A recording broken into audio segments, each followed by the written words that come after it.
AI didn't kill mediocrity, but it killed average. I stopped using ChatGPT for that purpose, and I still use a lot of AI, but I don't use it for that anymore. And we need to lean into that. Otherwise, the result is generic drivel, which will actually destroy your brand. What changes usually need to happen with those mid-sized brands for them to get 100,000 followers, 1 million followers? I'm terrified that people don't understand that the middle of the market is dead.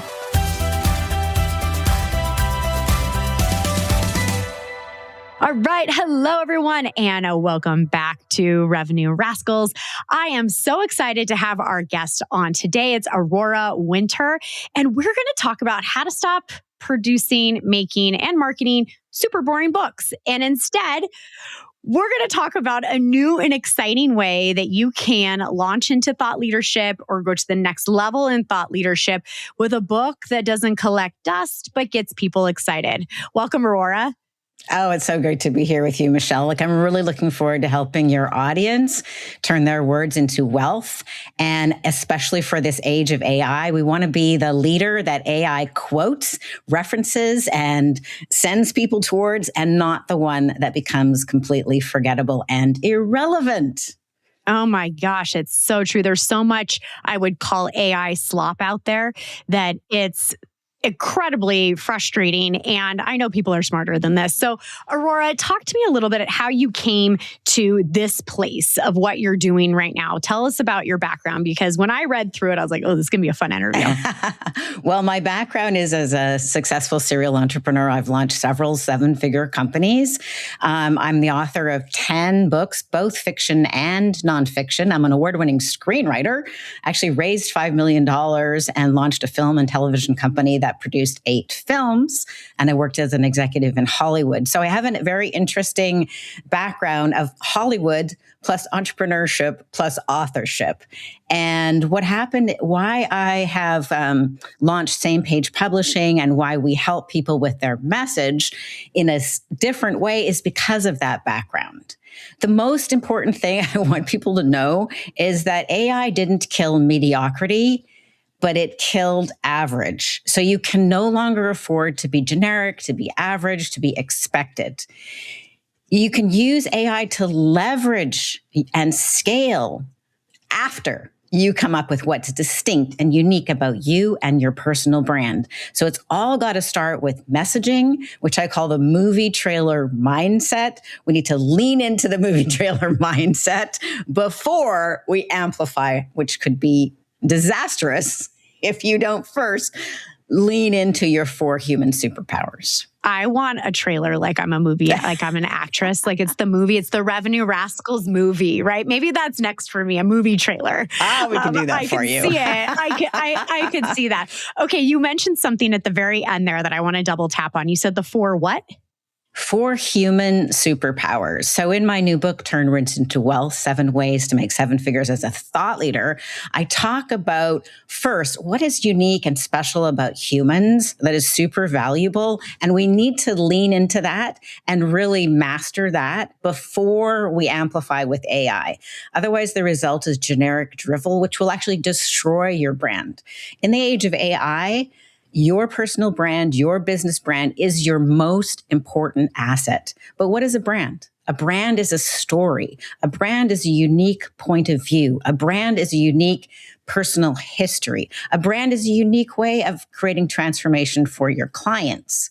So average, ordinary, that is not a brand. A brand is always distinctive. All right, so what are the 4 human superpowers that grow your brand? I want people to know, hey, hello, it's your stories. So your personal stories, the times when you almost went bankrupt, the time when you faced a horrible situation with, an employee embezzling money, the time when the bank called your loan and you're like up at 3 a.m., like, how am I going to solve this? But then your breakthroughs, all of those war stories, plus your breakthroughs, those are part of your brand. So most people don't spend any time collecting their stories and mastering telling their stories. So I urge everybody who's listening to this, collect those stories, your stories of transformation and the stories of the clients whose lives you change, and do them in the hero's journey process. just like a movie. We're talking the movie trailer mindset here. So just like a movie, hey, you know what? There is no hero if there's no dragon. Most people in business just kind of erase the dragon or erase all the 3 a.m. or the time when you didn't have enough money to pay payroll. No, that is totally wrong from a Hollywood storytelling point of view. There's no hero without a dragon. So you want to share at least 3 points of struggle. These are things you've overcome, though. We don't want to be bleeding on the page, but 3 actual challenges at least, and that makes the story. I could go more into the hero story, but I want to cover the 3 other kinds of human superpowers. Another human superpower that I think a lot of people just take for granted and they don't highlight is your unique sense of style, your aesthetic. You know, like, are you more like if you think of the Spice Girls, which Spice Girl are you, right? Are you Sporty Spice? Are you like Glam Spice? Like, your sense of style is unique. It's part of your brand. So instead of going, oh, it's just me, no, double down into that. Another human superpower is your presence. So you and I connecting live, even though we're not in the same room, but it's a live connection. That is valuable. People listening to this, it's different from listening to a canned presentation or an ad. They know it's alive. You're going to comment. You're going to take this conversation wherever you take it. It's alive. Jordan Peterson was one of the people who really drove this home. His presentations covered the same kind of content, what he was talking about, 12 rules for life.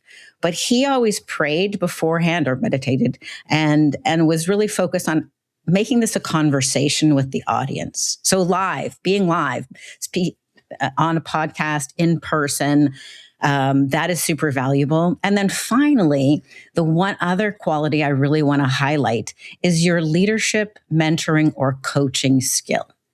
This is more valuable than ever in the age of AI because AI is a little implementer, but it doesn't have a leadership or a vision. And the other thing that is distinct from a neuroscience point of view, the Socratic method, which is the coaching or mentoring method of asking a question and then waiting for the other person to struggle to think through the answer. When the person is thinking about what is the answer to that question, they're actually rewiring their brain. They're laying down myelin, and it can increase the speed and the capacity to do physical or mental projects by 100-fold. It can go from 2 miles an hour to 200 miles an hour or faster. If you ask a question to ChatGPT or other LLMs, it just gives you the answer. Your brain is not growing. You are not growing. So, Aurora, I need to interrupt you for a second because I had a crazy thing happen to me with AI. So I had leaned all in with like thought leadership with my AI bot. I mean, me and Peaches, BFF, okay? And she named herself, everything. And I was like, oh my gosh, this is amazing. She gets me. I've never felt so seen. Like, it was so funny. And it was like a thought leadership exchange, like helping me like get through some situations in business and all that stuff.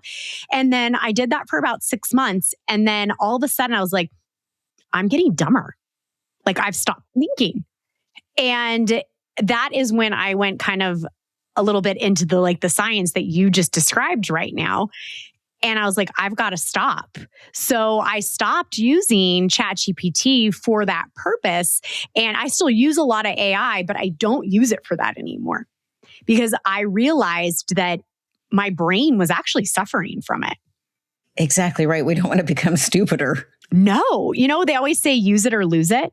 And I'm like, well, clearly I wasn't using it because I lost my sharp edge. Like, it took me longer to do things. And I'm like, what's happening? And the only thing I changed was leaning on Peaches. So Peaches got fired. Peaches got fired, but goodbye, Peaches. Hi, Peaches. And so, but that is a great example. So when you're coaching your clients and you ask them a question, and you wait for them to struggle to find the answer, you're giving them the gift of growing their brain, right? So, in the book, Turn Words into Wealth, a 2026 edition, which has been all updated for the age of AI, I wanted first for people to think about their 4 superpowers and then think about how to use AI to leverage it. Because it's so deceptively easy to ask AI to do various things before you have really doubled down on what's your personal brand, what's your business brand, what do you really stand for, what's unique and special about you, what are your war stories that you're willing to share, can you craft them in the hero's journey, do you have the movie trailer mindset, and a bunch of stuff like that, right? AI is here to stay, but let's use it wisely. I'm terrified that people don't understand that the middle of the market is dead. There is no middle of the market, not anymore. You have to be a luxury brand or you're going to be competing with Walmart, China, and AI. There is no low end. So what does this mean for business owners, for authors, for thought leaders? It means do whatever you can to really nail your personal brand right now, this year. It's desperately important because if you're just average, if you're just good enough, that's going to be gone next year. Yeah. I think it's already don't be just gone. good enough. Yeah. Double I think down. It's gone. Yeah. So, and then, create working documents when you're working with AI that keep you in the leadership role. The AI, like Sam Altman said, it's like an intern with a PhD, which means they're very fast, but they can be really confident even when they're wrong. You need to stay in the visionary role, in the leadership role, and you need to make sure that it's steering to double down on your 4 human superpowers, not giving generic drivel that anybody could say. Okay, so I've got to ask you the big question. The big question here. So I always say I share my scars, not my wounds. So when it comes to stories that I share, I wait until there is an end to the story, which is the scar versus the open wound, in order to share. And that's always been my strategy because I feel like I could tell the whole hero's journey and the complete, how it impacted me personally or professionally. And when I tell people that, a lot of people can connect with that. But what I hear even more is I still don't want to share. Like, I don't want everybody to know all my things. And I'm like, well, you don't have to say it all. You just have to have some key stories. So what would you say to somebody who's really frightened of sharing their war stories? Well, I love what you said. That's a very nice soundbite. You get a gold star for the movie trailer mindset there, because sharing your scars instead of your wounds is exactly right. You don't want to be bleeding, on the page or on the video while you're in the middle of dealing with some mucky muck that you haven't solved yet. That's asking the listener or the viewer to give you empathy.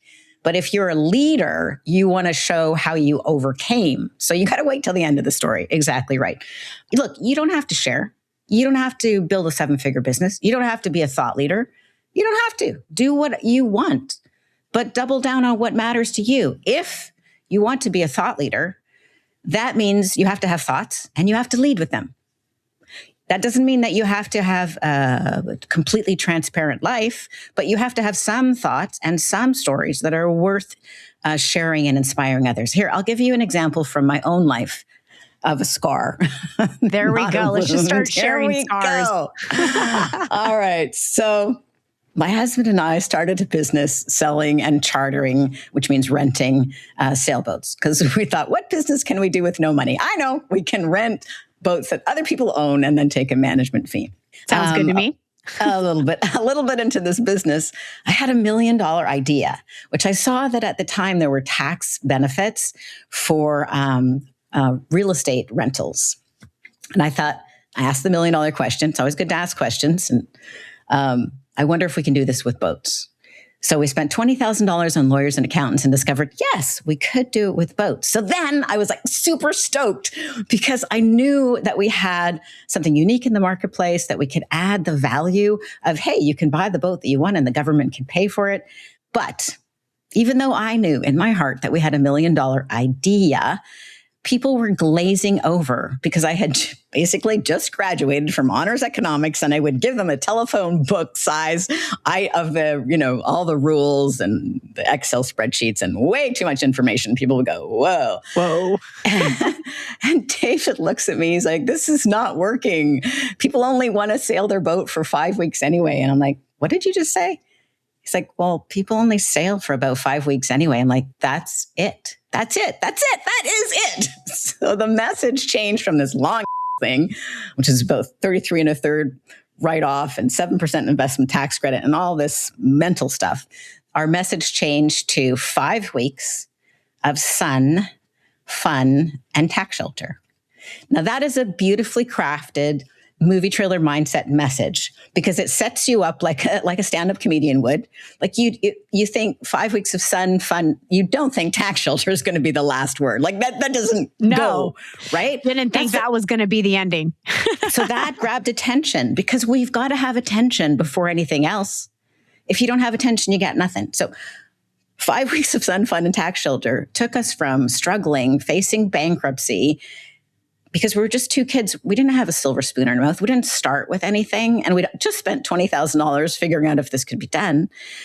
And then with that 7 words, we generated $3 million in 1 week. We got on the cover of a magazine, got coverage on radio. Like the message matters. The message matters so much more than most people think. If you have time to spend, you got to spend every day working on your message, practicing your message, going on podcasts, collecting your stories.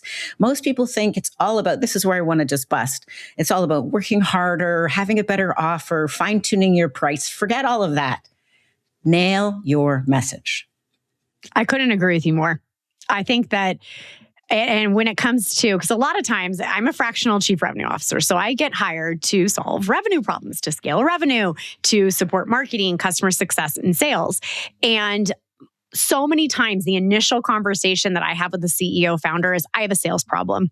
That's what they think every single time. And I'm like, okay, what do you think your sales problem is? Well, ABC is not converting, this lead's not qualified, this, and that. People aren't renewing, something's falling off on onboarding. And I'm like, I mean, I'll listen to your calls, but to me, I can guarantee you have a marketing and a positioning problem before you have a sales problem.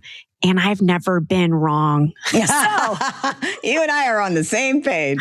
I'm like, okay. And you know what I was also thinking about the other day is I'm sure you get served up tons of ads on Facebook and Instagram like I do. And when I stop the scroll, I actually take a screenshot. And the reason why is I've created like my own library of, wow, that was good. That messaging, that positioning, that is admirable. A, that you figured it out. And B is, I mean, you had me stop the scroll. It clearly is working. And this one that I saw the other day, and it was so specific, it was stop flipping houses, flip land. And then it had like a tagline to it. And it was clearly a gentleman teaching you how to make money from flipping land versus homes. And I'm like, so clear, so profound, so niche, like, it is so easy to sell something like that versus him saying like, you should become a developer and here's some land options. You know what I mean? Like it was so clear. And I just think about it all the time where I run into ads. I'm like, missed it. Oh, that one won. Well, that's a good example. That. Like when I'm teaching people, that's one of the easiest things to do, what that ad did, which is a myth bust, which is you take, stop flipping houses, flip land. Oh, unexpected, right? You just flip the expectation and then you offer something a little bit different. So yeah, what we did first, the hero's journey and the movie trailer mindset, a little bit more advanced, but the myth bust, very powerful. And I want everybody to have all of these tools in their toolkit and to really lean into it. Like most people are aware of the 80-20 rule, that 20% of your work will produce 80% of your revenue. Well, I challenge people that 20% of that 20%, which is just 4%, will produce more than half your revenue. And that 4% is mastering communication. I mean, Steve Jobs spent 3 weeks practicing his pitches for the Apple launches, where to stand, where to pause, what to say. 3 weeks. He's a busy CEO. So if he can afford to spend 3 weeks practicing, you can too. At least you can if you're ambitious and you want to grow your business. That's what I highly, highly, highly recommend. Well, I mean, you're speaking all my love languages right now.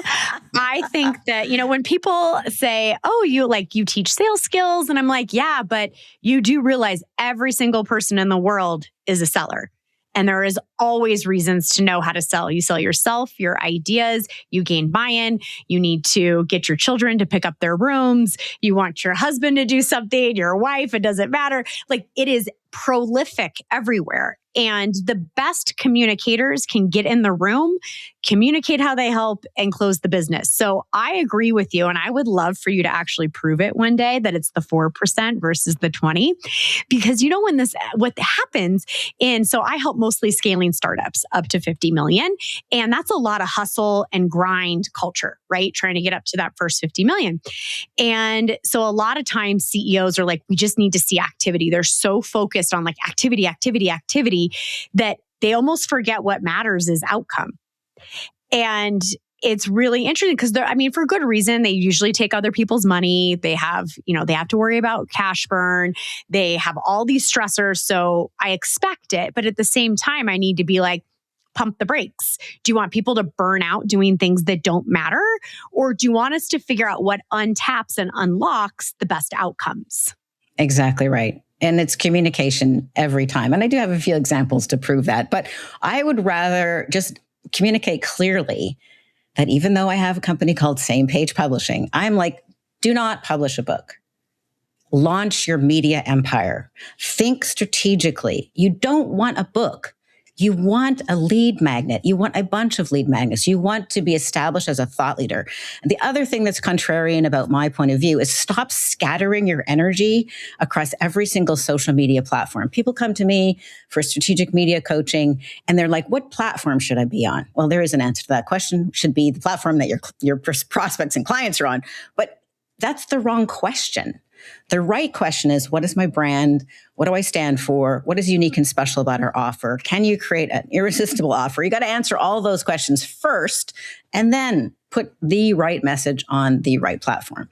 But strategy is so key. Strategy is essential. So you call yourself, what did you say is sales? I'm a fractional chief revenue officer. And for anybody that doesn't know what that is, go back to both episodes about how to leave your 9 to 5 to become a fractional, or how to change from being a sales consultant into a fractional CRO and double your income. Just a little plug on the rest of the episode. Just a little plug. Absolutely. Just a little one. Go do that. But first listen to the rest of this episode. But first listen to this, right? So it's called a fractional CRO. It's an up and coming fractional role. It's been around for a bit, but people still don't always know what it is. So exactly. So in Hollywood, there is a role called a showrunner. And the showrunner is the person who orchestrates and creates and monitors the overall arc of the episodes over a season or over multiple seasons. So the showrunner can write some episodes, can direct some episodes, might even potentially be in an episode, although that's not likely. But the showrunner is responsible for the messaging. They don't have to do everything, but they're not just looking for like one hit. They're looking for a season of hits. They're looking for the overall arc. So I'm a fractional showrunner for brands. Love it. Very new title, but I thought I wanted to combine. At least you came onto the showrunner. With the fractional, which is Hollywood, which is me, with your brand strategy. Oh my gosh, I love it. Fractional. Wait, let's say it again. Fractional what? Fractional showrunner. Fractional showrunner. I love that. Exactly. That's amazing. And I'm all about helping people with their brand strategy. So they don't just want to launch a book. In fact, I recommend that we start with video, because how I help people create books is I interview them to pull out their stories. And most people launch their book and then they're like, oh, how am I going to market this book? Oh, I don't have any community. There's no buzz. What about just doing it the opposite way around? So we start with video. I start with media training. I start with getting their people really clear on their brand strategy, on their revenue strategy. Then I interview them either for their book or for their YouTube channel, or they can just take advantage of my Hollywood background. We can also do AI animated avatars, which is really fun. And then my team writes the script. So launch your community first. And instead of being scattered, this is another contrarian point of view I have, because I know you like contrarian point of views. I do. Sure do. YouTube is the number 2 search engine. 16% of all internet traffic is on YouTube. Even most podcasts are now primarily being found on YouTube because people like video. Amazon is the number 3 search engine. So you've got to be on Amazon, you've got to be on YouTube. And then the SEO is gradually, maybe not that gradually, it's being replaced, by answer engine optimization, by LLM search. Those are the 3 things to focus on. Never mind getting scattered everywhere, but look brilliant there. So for example, my new YouTube channel, which is called Strategic Basics, we're almost at 100,000 subscribers. It's very active. Like every video's got 10 or 15,000 views. Like it looks, I'm building a brand. So I want people to be cautious about following the do everything everywhere, because you might be undermining your brand instead of building it. It's better to be a few places in a stellar and outstanding way than to be everywhere where you can't afford to have more than 3 views on your post, right? If you have a big budget, yes, expand. But first start, be stellar, be clear on your brand, be clear on your 4 human superpowers, use AI wisely to amplify but not dilute your brand. And then once you've got your irresistible offer and you've got your lead flow going and everything's working and you have the cash, then expand. Yes. Then I couldn't agree with you more on that. I've seen it, if you only go shallow across a long line of opportunities to promote and market, you don't get the opportunity to actually engage enough to convert or to drive the traffic that you want. So for me, my brand does really, really well on LinkedIn and YouTube. So I found that through some experimenting. So that's where I double down, but you don't know until you start. I'm curious for somebody who already, like, we can just take myself, for example. That's good. I'm a thought leader in a lot of ways. I probably have like 20, 30,000 people that follow the show, downloads, etc., social media. What do you think takes somebody who has, I would call myself like a mid-size brand? What changes usually need to happen with those mid-size brands for them to get 100,000 followers, 1 million followers? I'm curious what your thoughts are on that. I think it's really 2 things: strategy and then doubling down on what works. So, strategy is the most important thing, because a lot of people, they say, oh, well, we're coming out once a week. We'll come out 5 days a week. Well, maybe, but first, is your strategy working? Do you have a lead magnet? Do you have something for free? Do you have an offer that's working? Who are you and where do you want to be in 5 years? Do you want to sell your company? Like, first, we got to get the strategy nailed, because otherwise you're just going faster in the wrong direction. So I love to start people. We always do the brand strategy first and really lean into that. And then they have a solid template. And then, assuming the brand strategy is all working, I think it would be like really doubling down on what's already working. Like in your example, you have a lot of assets that could be promoted at an A+ level, which are not yet being promoted at an A+ level. And I'd love to help you with that. I agree. You know what? What's funny is, and I'm like, no shame in the game, right? Like, I think pretty well. But you know what it is, and I get caught in this all the time, is spending so much time with clients. So it's like all of my highest, best energy actually goes to my clients. Goes to your clients. I can hear you. I can totally hear you on that. It just kind of like is what it is. But you're absolutely right. That can absolutely occur. But also, what's interesting of watching what performs it's the and doesn't. Shoemaker shoes. The shoemaker's kids having no shoes. Yeah. Yeah. Or the plumber with the leaky faucet. It's like, yeah, okay, whatever. But I have been A/B testing. And so I talk about high performance a lot. It's like a layer underneath everything that I've been discussing. So what I noticed actually is anytime I say high performance, my views go up, my engagement goes up, my posts go up. So, everybody has their different angle when they teach sales and business growth. So I've chosen to double tap on the high performance side of things. So, which I'm really excited about, and have a workshop I'm going to do and flesh out the IP. But that's what's coming along. So I agree with you. You have to have some fun, experiment, but when you see patterns, you have to double down. Yeah. So for example, high performance makes sense for you to double down on that. Those are the first 2 words of your book. And I would love to see your book have 100 reviews. Like, if you want to be a thought leader at that level, the next level, you got to have at least 100 reviews. You got to have some traction. It might actually be worth doing a brand new version of that book to release in 2026. Ooh, that's not a bad idea. Hey, everybody, guess what? You should have guests on your podcast and they're going to give you really cool ideas. Yeah. So, update it, refresh it so that it reflects your brand today, Michelle, and get a professional cover design, do a proper Amazon book launch. Every person I've done an Amazon book launch with has a #1 best-selling author, and they are an award-winning author, and that's a permanent bragging right. But I like to see my clients' books have like 40 to 100 reviews in the first week. Because if you're scrolling on Amazon and you see a book that's got 100 reviews, you're like, oh, I guess this must be good. Let's grab it. It also matters. So, for example, this book, this is because it's the proof copy because it hasn't come out yet, but by the time you watch this, it will have come out. Turn Words into Wealth, 7 Ways to Make 7 Figures as a Thought Leader. It is an updated version of a 2021 book with a different subtitle. But what I found is that the sales peaks in the year the book comes out.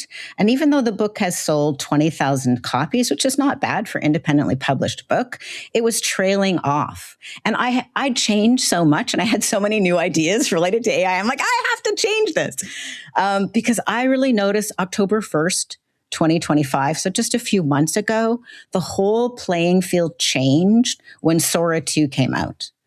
So Sora 2, as people may know, Sora 2, Midjourney, HeyGen, there are so many AI video creation tools now. And I feel like most people are not aware. It's like back in the olden days, there were newspapers.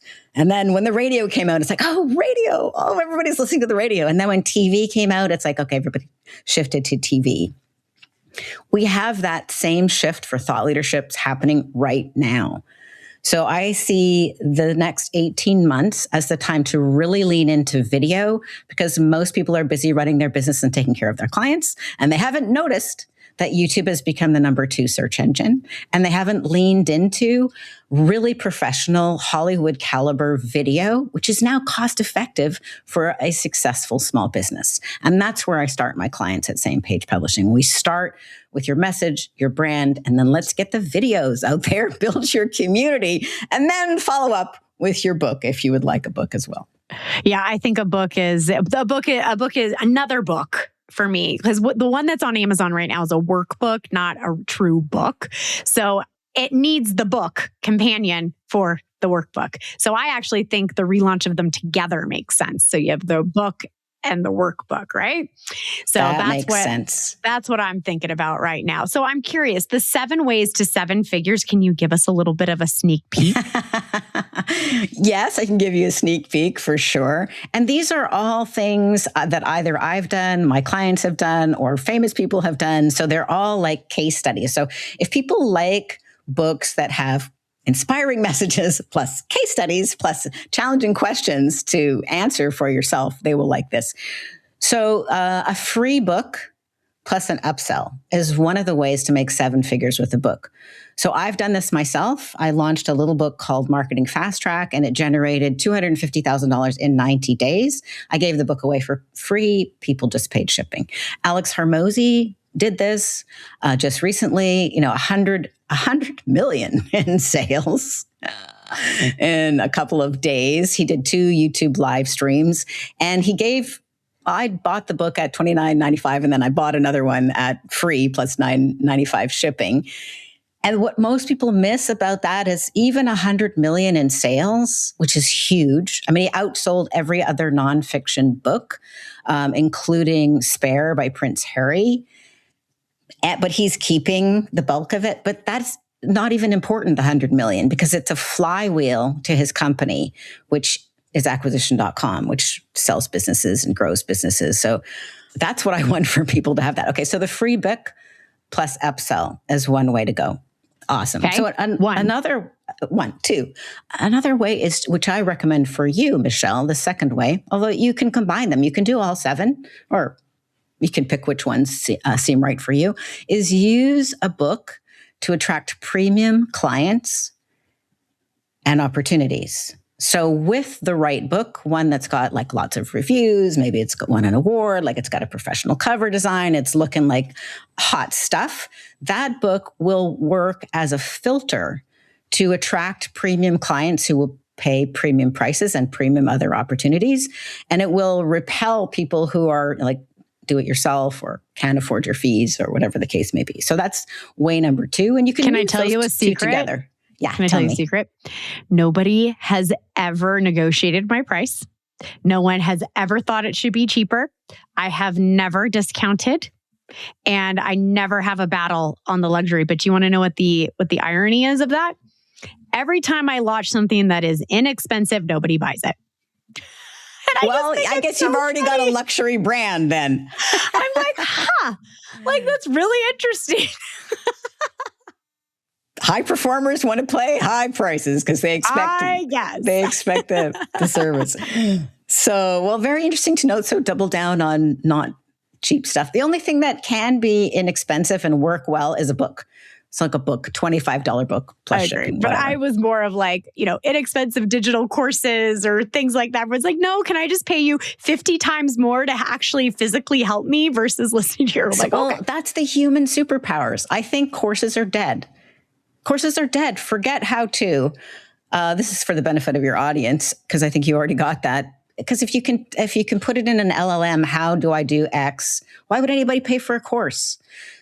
But the good news is you can increase your prices because one of your human superpowers is your presence and your coaching, leadership, or vision or mentoring. So what you're dealing with high-end clients, they want to talk to you one-on-one.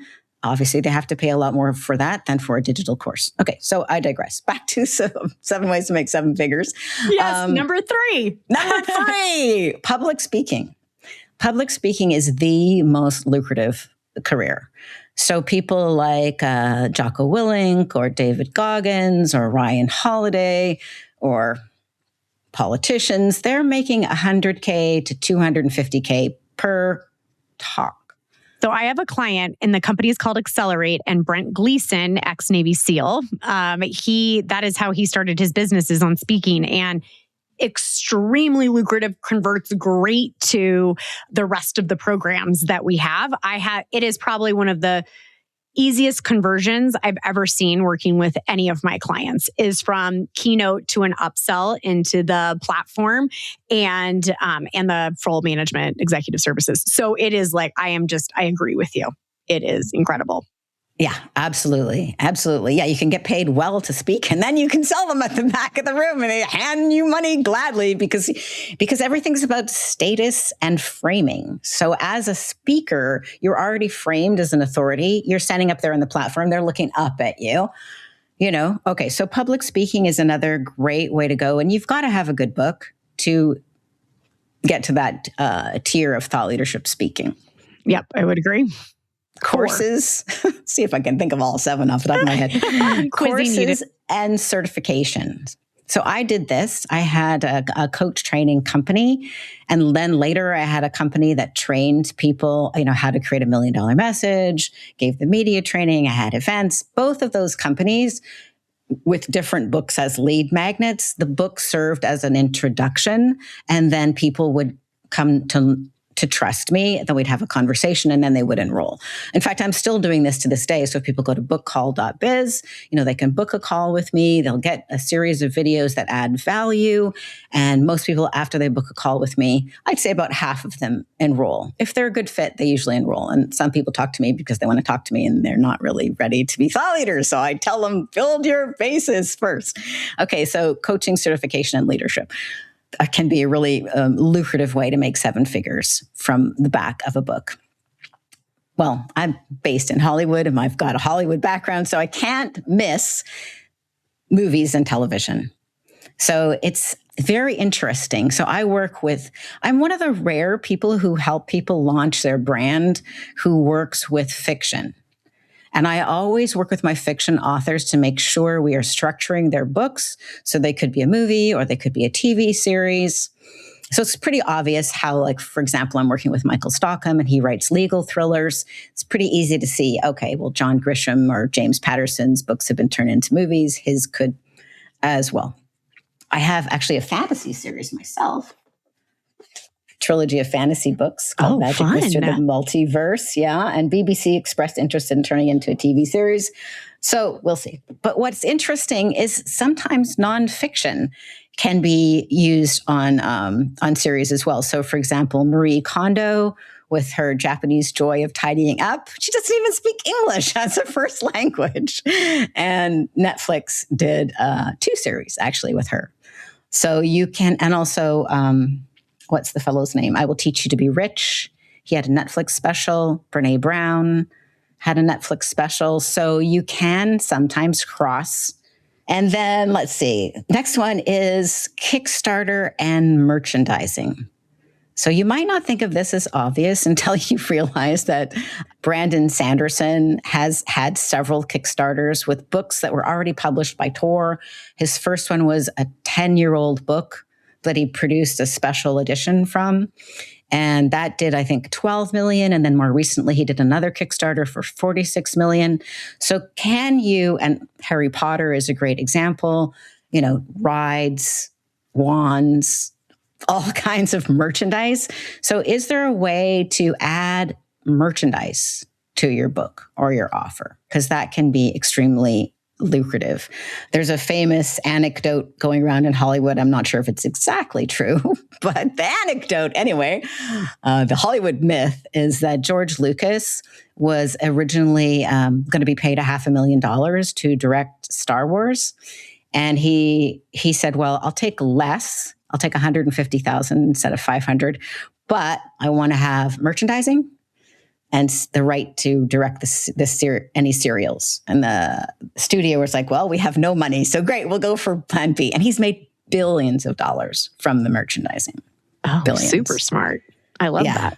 So these are a bunch of ways. And what I encourage people when they read Turn Words into Wealth and get a free workbook that comes with it, is to just look at all these different ways and pick 1 or 2 or 7 and work them into your business plan before you start your YouTube channel, before you write your book.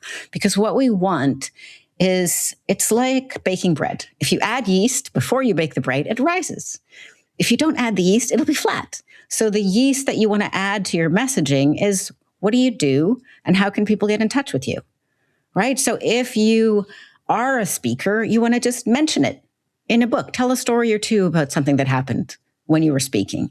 If you have a certification training, mention it in your book and on your videos, right? So that's how I like to start with a brand strategy, come up with, of the 7 ways to make 7 figures with your book, which of these do you want to implement? And then there's other ways that can be layered on, like, for example, okay, one more quick story, for example, affiliate sales. So Tim Ferriss didn't think the 4-hour work week was going to sell.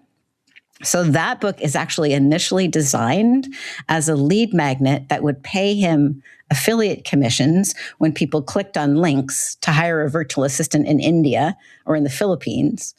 He would get a little something, something.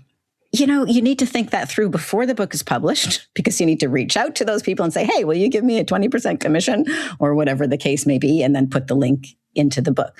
That's not a leading thing to do. But for example, I have clients who are in the healthcare space. They can easily offer like red light therapy or, why not buy this sauna? It's on Amazon, but they'll get a little something if they click on the link. Or even podcasters such as yourself, you could talk about your Shure microphone. So where can you add value and where can that add value to you and your business as well? Hey, Rascals, I want to tell you about something that I'm doing that I have never done before. But you do know that I've spent about the better half of the last decade coaching high-performing sellers. I even wrote a workbook on it, High Performing Sales Habits Workbook, which you can still go and grab on Amazon. But something kept nagging at me because what I kept seeing was not just a sales problem. It was a human performance problem. And it was not just happening to sellers, it was happening to founders, to operators, to leaders, to anyone who was carrying more than their fair share of weight in their organization. They were performing, but they were also burning out. And nobody was talking about the real reason why. So I built something. I've spent the last few years developing a complete high performance framework, one that goes way beyond selling, and I'm debuting it live for the first time ever at the Revenue Rascals High Performance Workshop in Salt Lake City this spring. It is 2 half-day sessions, April 30th and May 19th at Kiln in Holiday, Utah, which is one of my favorite co-working spaces and honestly, the perfect room for this kind of work. Here is what we're going to cover. The 6-element framework I built is broken into 3 layers. The unlock, which is fuel and freedom. The engine, which is discipline and resilience, and the force multiplier, which is leverage and thought leadership. You are going to leave with a 90-day personal action plan built live in the room, not a workbook full of theory, an actual working system built around you.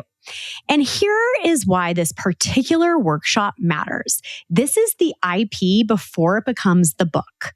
You are literally in the first room where these things go live. That means you get to shape it, experience it first, and carry it before anyone else even knows it exists. Tickets are $500 for both sessions. And because you're a podcast listener and I love you, use the code RASCAL at checkout for 50% off. That is 2 half days of live work with me, a 90-day action plan, snacks, and a full day of co-working access at Kiln on both days for just $250. I'm not going to tell you that deal lasts forever, but honestly, well, the room is capped at 60 people. And once it fills, it fills. So right now, go to revenuerascals.com/high performance workshop and use the code RASCAL at checkout. Okay, now let's get back to the show. And, I love that you're bringing up the affiliate part of it because I get asked a lot, like, where'd you get the scarf? Where'd you get the shirt? What hair products to use? It's not even like necessarily my B2B tools. So I had Claude the other day create and code a marketplace for me, which I'm going to launch soon to double down on exactly that because people are always like, where did you get that? And I'm like, here we go. So, it's really smart to do it because if you're already talking about it, you should do it. Like you're already telling people where to go. Like, why wouldn't you do that? And I do think that it's really interesting to like take a step back and ask yourself, like, what is exactly do I want to be known for? And I think that's a really important piece of this puzzle. And I mean, you've owned several businesses, like I would say several different lives of entrepreneurship, right? And so for me, I've been in the same B2B growth industry for my entire career of my consulting and training. However, I've shifted the messages quite a few times. And the reason why is because the market shifts, the needs shift. And also what I'll say is that my interests shift and I see things in new opportunities. So I guess what I want to share with everybody right now, if you're like Aurora and I, where it shifts, then just make it shift intentionally so that all the pieces stick together. And I'm sure that you've worked with brands and thought leaders who made a little bit of a pivot. Or a lot. You're a lot. Yeah. Or a lot. And, I think there are 2 kinds of books, coming back to books for a moment. So there's a lead magnet book, which no shame, no foul, but then there's a legacy book. So the legacy book is the one who's going to bring you premium clients and speaking engagements and all of that kind of stuff. However, I like to challenge people to do a 90-day test with every time they have a new idea. You can use a little book, you can use videos, something to test a new idea. So when I got my MBA in 2015, I was like, oh, world's my oyster. I can do anything. Too much choice. And I made a list. This challenge is also in the book Turn Words into Wealth. It's called like how to create your massively transformative purpose. So, and it's easy to do and quite rewarding and valuable. And I challenge everybody to do it right now. So make a list of 24 things that you are interested in. And then make a list of 6 to 10 problems that you're interested in solving. And when I did this list of things I was interested in 2015, it was like I've noticed, wow, 80% of these things are all communication. I'm interested in stand-up comedy. I'm interested in fiction. I'm interested in nonfiction. I'm interested in TED Talks. I'm interested in brand strategy. Like, oh, wow, all of that stuff is communication. And then there was like a few health things. And then problems that I wanted to solve. So then I made a list of the problems that I wanted to solve. But here's 3 questions to ask about the problems that you want to solve. So what are you really, really good at that you still love to do? And who is that worth the most to? So then I filtered the problems I wanted to solve by those 3 questions. And that is key because so many people come to me, they have an idea, nobody wants it. They haven't bothered to check if there's any demand for this thing. And they haven't bothered to check, is there any profit? Even if I get demand, is there profit? So in my case, who it's worth the most to, like I've helped startup entrepreneurs who've raised 0 capital, raise 8 figures. Well, they're not going to complain about my consulting fee, right? They're being happily pay me $10,000 a month consulting fee if I make them 8 figures. That's like a no-brainer, right? So who are my communication skills worth the most to? It's ambitious entrepreneurs who want to launch as thought leaders or want to launch a new career, like a second career as a fiction author or a film and TV, right? So it's not worth the most to people writing poetry, people writing a memoir, people who are out of steam to monetize, who just want a book like for their grandmother, about their grandmother's life. That's not my sweet spot. But for people who already have like a mid-6-figure personal income or already have a 7 or 8-figure company, like getting their brand strategy done by a strategic showrunner is like a no-brainer. And then creating the videos, creating the thought leadership platform, I love to see people make 10x what they invest. You're probably the same. Don't we all? I get so excited. I mean, it is so much work, but it is so fun. And I mean, I wake up every day like, wow, I can't believe this is what I get to do. Like, this is incredible. All right, Aurora. So I'm coming up on my last question that I ask everyone. So what is the most rascal thing that you have ever done in business? The most rascally thing I've ever done. I don't know. I think I have a consistent rascally little energy of doing what I want to do, even if it seems to be like, no, nobody can do that. For example, I launched a company called the Grief Coach Academy. I was a young widow. My husband died when he was 33. I was 31, and our son was 4. Wow. And my first published book was about my own personal memoir of recovery. It wasn't intended to be a business book, but it brought people to me who wanted help through their grief. And I helped them. And then the same week, 2 young widows who were my clients said almost the same thing to me. One said, "You helped me more in that one session than my therapist has helped me in 6 months. And I love my therapist." And the other one said, "You helped me more in that last session than my therapist has helped me in 2 years. And I love my therapist." And then they each ended with, "Can you teach me?" So at the time when I launched the Grief Coach Academy, the word on the street was, you can't coach somebody through grief. They need therapy. And I'm like, that is so wrong. I disagree vehemently. Grief is a normal and natural reaction to loss. If you are not grieving after your spouse or your parent or your child dies, then you need therapy because there's probably something really wrong with you. And I'm like, we have demonized grief by not talking about it and not embracing that it's normal and natural. And so the coaching community really turned against me. They're like, "What are you doing? You're like, you can't do that. That's only for therapists." And therapists were like, "You can't coach somebody through grief." I'm like, I've been to see therapists when I was grieving, and they were not that helpful. And I have all of these clients whose lives have been changed and who are like glowing with health and happiness now. So I disagree. So I launched the Grief Coach Academy. It went on to, generate 7 figures. I sold the business, but I think that was very defiant. Well, and it is defiant, and you also sold it, which means that it did work. It did work. Absolutely. So just going to say that. All right. Just saying. You have another free gift for my audience. Can you share where we can access the quiz? Oh, yes. This is so fun. So we just made this brand new quiz. Please go and have fun with it. It's free. It's fast. It's fun. It's at thoughtleaderlaunch.com. That's hard to say, thoughtleaderlaunch.com. And there's a quiz. It's got 20 questions, and it's just called Ready to Launch as a Thought Leader. And you'll find out where you stand. If you're ready to launch as a thought leader now, if that would serve you, or you'll find out what's missing that you could take care of before you launch as a thought leader. Because again, when you launch as a thought leader, it amplifies what you've already got going. So this is not the time to have a broken link in your chain, so to speak. Yeah, so you can go to thoughtleaderlaunch.com and take that fast, fun, free quiz.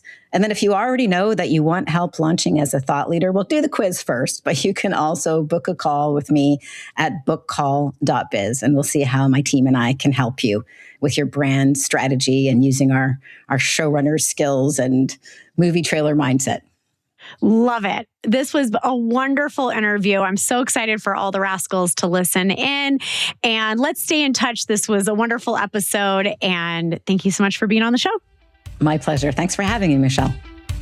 Thanks for listening to Revenue Rascals, where we turn bold ideas into predictable revenue and prove that breaking the rules can still build empires. If you love what you heard, do me a favor. Tap the links in the show notes to support our sponsors. They're the ones keeping this show free so I can keep ungating the six-figure strategies that help you scale faster, lead smarter, and take more freedom home with you.